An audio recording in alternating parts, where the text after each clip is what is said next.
Welcome to The Culture Bar, an arts and culture podcast series brought to you by HarrisonParrott. In our Journey Journals mini-series, colleagues from across the HarrisonParrott Group tell you about their career journeys and share insights and advice about having a career in the music sector. Today we're talking to Federico Hernandez. Hi Federico, lovely to have you on the podcast today. So we're jumping straight into it today, and my question is, what education path led you to this job, or your first job within music that led you to here? Well, actually, I was really born into music. I was studying piano very early, and I was starting going to the concerts when I was 9 or 10. Both parents, they were great music lovers, and they were attending to all the concerts, and I was just following through. So I was just going to the concerts since I was very young. When I went to university, I started to do musicology because I definitely wanted to work in music. I didn't know what, but actually that was decided by one of my teachers who recommended me to my first boss when I was already in university. He told me, "Oh, you have to take this job," and actually he was an agent. So that's why I just ended up becoming an agent. That's amazing. Do you still play? You say you play the piano. Do you still Sure, do? Yeah, I still play the piano.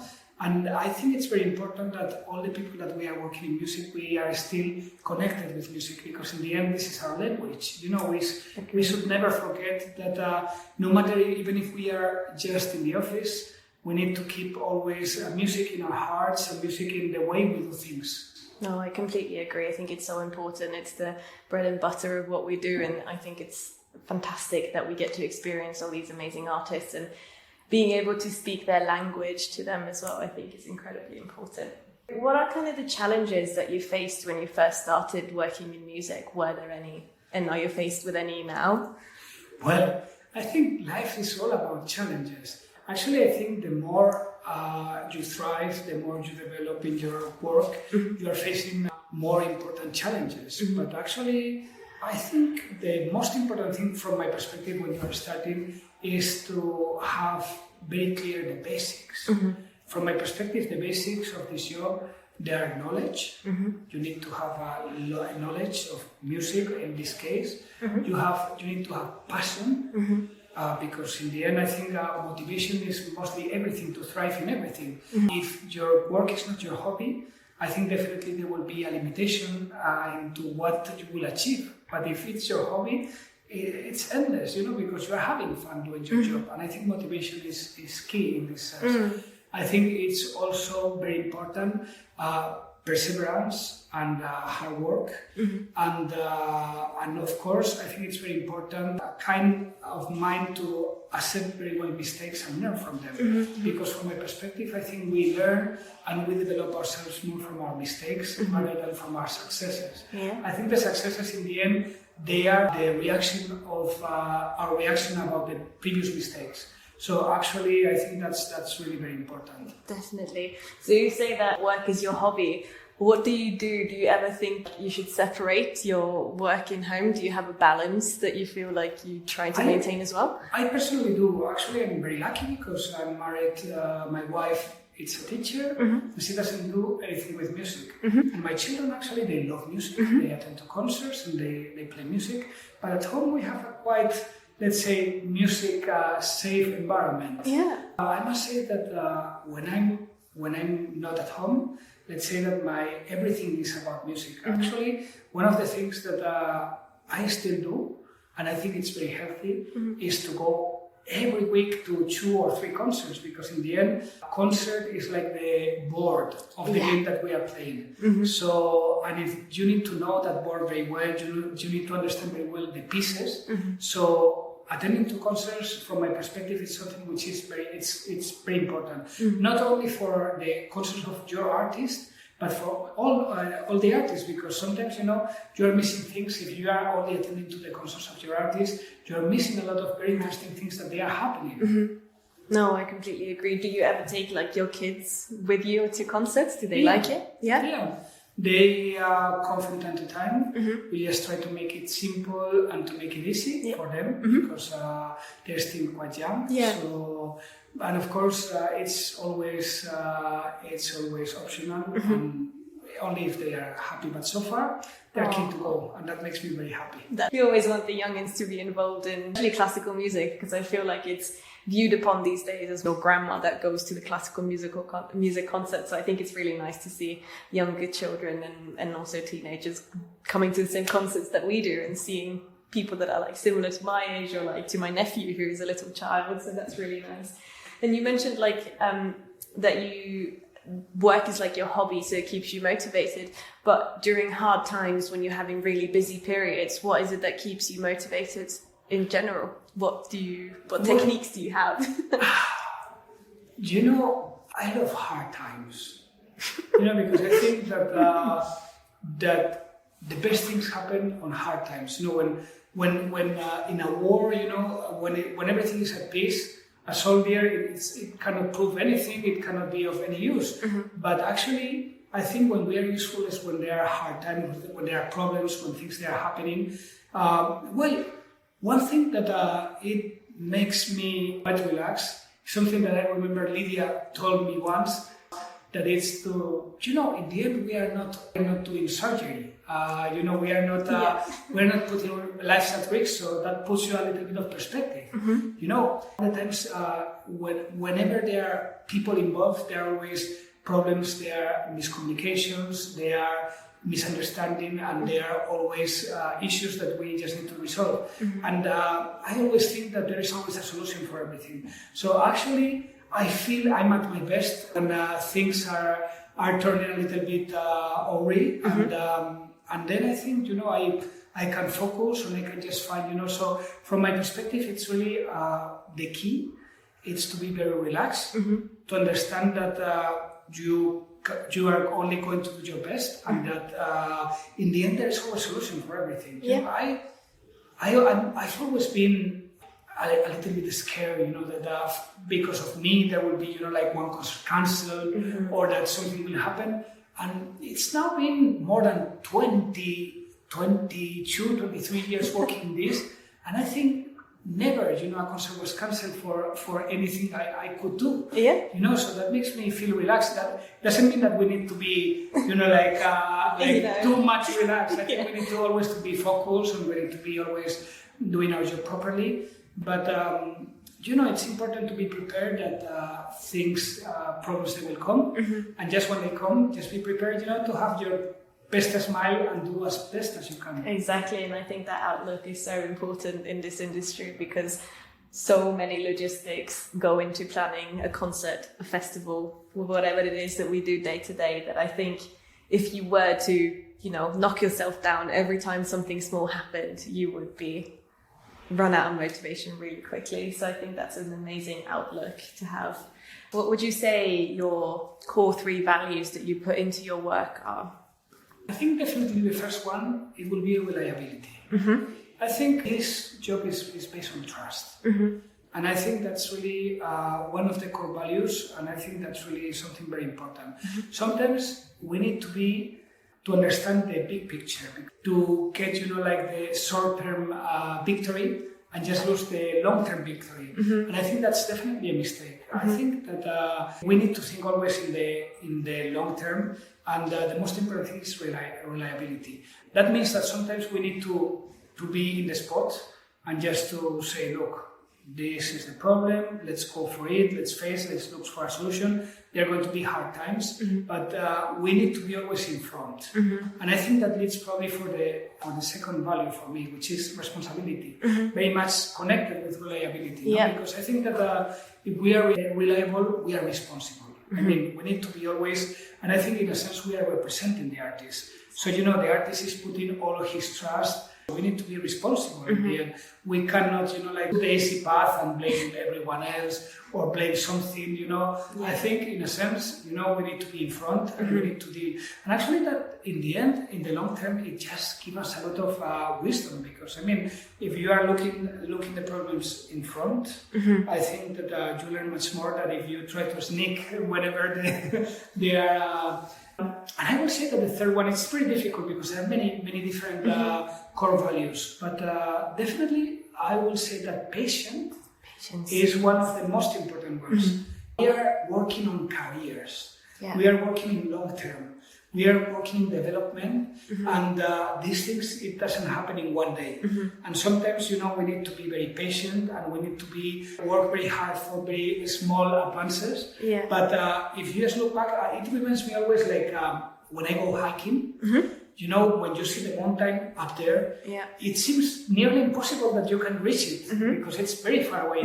But if you go little by little, in the end you are up there, So I think it's just a question of patience. The careers, the best careers, I think they are based on patience, hard work, but also, going little by little. Sometimes it's very important to understand that you need to give a step back to do 5 forward. I think that's a great analogy. I think also it's always worth the view when you're finally on top of the mountain, right? And you can see the work that you've achieved. I think that's amazing. And I think clearly our artists really appreciate that because it seems like everyone's pretty happy. So you're doing something very right. What advice would you give to someone who is looking to start a similar career to you? Well, I will give so many advice. It's really first of all, I will say that this is probably one of the most amazing jobs you could have.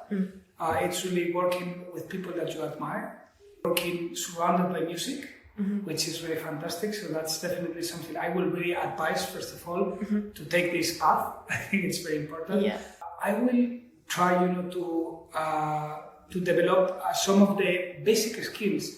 And I always say, that the basic skills in this job, because we are dealing with people, they are all around the concept of common sense. It's really sometimes we think it's very difficult what we are doing, but in the end, we need to make assessments, we need to judge situations, we need to try to get always the best path. I think also it's very important, I always say that it's very important to learn with the best. I think I was always very lucky because I was always surrounded by great people around, and that makes you grow. If you're surrounded by great people, I think that keeps your motivation high and you learn a lot of them. For me, actually, just being in HarrisonParrott this 10 years already, it's been like a dream because the people around, they have such a great level that it makes you big, no? Yeah. I think there are a lot of opportunities in the business. There are internships. Of course, a very important thing is also to be skillful with languages. And that's something that you can just try from the beginning. And also in music, I think that as we were talking before, knowledge is very important. And I think here languages, music, and also common sense, they are like the three pillars that they are going to define if we are going to be successful or not. Another very important thing when you're starting this job, it's networking. Networking is one of the keys in our business. We do everything because we know the people, because they know us. We have a kind of reputation. So I remember when I was 18 years old, I was going all the time to the Auditorio Nacional, that's the main hall in Madrid. And I remember I was just introducing myself to everyone that I knew, that it was like a composer, an artist, or even a manager, not for any particular agenda, but just because I thought it was important to get acquainted with people that they will know you and you will know them. And actually by networking, especially knowing the best people, it also leads to great opportunities. I think networking is important for every job, but especially in the music industry, because this is what we do. We are people knowers and we work with people and surrounded by people all the time. So knowing the ins and outs of communicating with people and networking, I think is so incredibly important. So you said a little bit about how people here, I think from my perspective, it's a quite high work ethic in this company. So people strive to be really good at what they do. Do you think that changed when you got into HP, and is there anything else that you think changed when you joined the company? Of course, I think we are changing every time, and I think that's what we call experience. So actually, it did. I mean, keep in mind that I've been doing different works in my career, but mainly I started as an agent, but then I was artistic coordinator at the Spanish National Orchestra, which is a completely different job. Wow. Not completely, because it's just going from representing the artist to getting in touch with agents to get the artist for the orchestra. So that was definitely a different discipline, and actually it changed very much my perspective of the business, because now I need to work again with people like I was before. Yeah. So that gives me a little bit of the background of what do they expect and what do they want. And I think, from my perspective, the richer experience you have in life and in work, I think it makes you better. No? Yeah. So actually, when I arrived to HP, I think I got many interesting, let's say, talents, or I did change many things, and I appreciate that very much. First of all, it was the experience of working in London and in UK. Keep in mind that I was just working in Madrid, I was working in Spanish, so I had suddenly to work in a different language, and that's definitely something we need to change, also the way of thinking. Definitely. Second of all, I was working just mainly for Spain and in Spain, and suddenly I had to work, for worldwide oriented.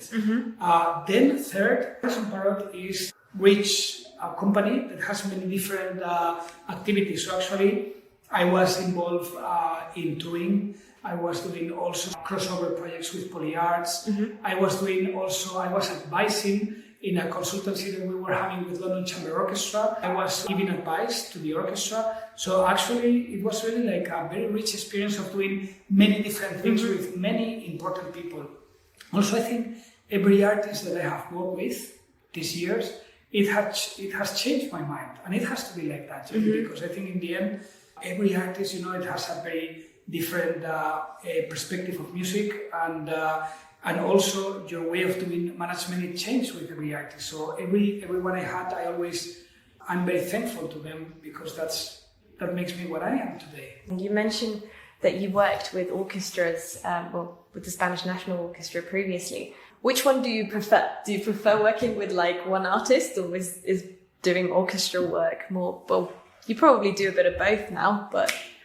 Well, I think they're different. But actually, if you think that I started as an agent, then I came to the other side as an artistic administrator, and then I came back to be an agent, probably it's because I wanted to be an agent. So actually, what I like very much of being an agent is that you are moving with your artist. Whereas when you're in an orchestra, you are based on a place, and all the artists, they are passing by, no? So it's really, whereas I like very much this idea of working with an artist, because there is this sense of development. Especially with artists that I've been working for many years. For me, you cannot imagine how great it is to see them thriving and to be part of even if a small part of that project that they are nowadays. So, do you feel like there's a misconception or a myth about the job that you do? And what is it? Do you wish people knew? What do you wish people knew? Well, that's very interesting, especially in Spain. I think we are the bad guys in the films, because actually we are in a sense, we are the lawyers of the artist, and sometimes we need to be tough, and sometimes we need to be the guys that we are bringing the bad news, and that it's very common to kill the messenger, no? So sometimes we had always a quite bad reputation. Well, I think in the end, I think that our job is not about destroying, but about making things possible, making music happen in that sense. Because problems, they are there. And actually, if there won't be a person who is sometimes 24 hours working on that, probably many concerts, they won't be happening. So in the end, sometimes, you need to make difficult decisions. But actually, I think that that probably the myth is that we are people, that are very selfish people, just trying to mess everything up. And I think in the end, we are people that we are just trying to put order in something which is already very difficult. And that is a difficult task. I can tell from having worked here for a little bit now.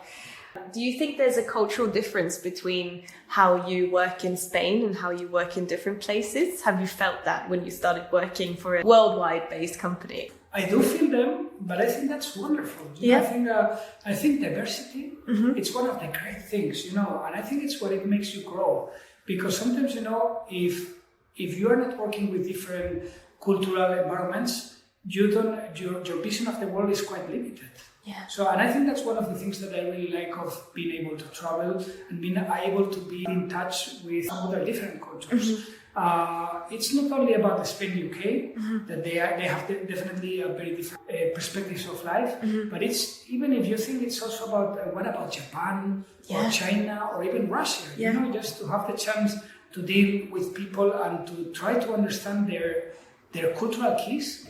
I think it's one of the great challenges of this job, and I find it so interesting. That's one of the things that I really think that HarrisonParrott is taking a lot of care, because one of the things I like is that we are a kind of United Nations, lots of people from different countries and from different cultures, and what it makes us, you know, so diverse and in a sense so interesting, because a fixed way of doing things, but very different approach, and we learn a lot. I remember we were doing some seminars about how do people deal with things in Spain, in Italy, in China, in Japan, in different countries, you know, and that makes us, you know, to grow a little bit and to keep learning. Yeah, I think that's really great. I have the exact same perspective. Well, thank you so much for joining me today on the podcast. It's been absolutely lovely to speak to you. And yeah, thank you so much.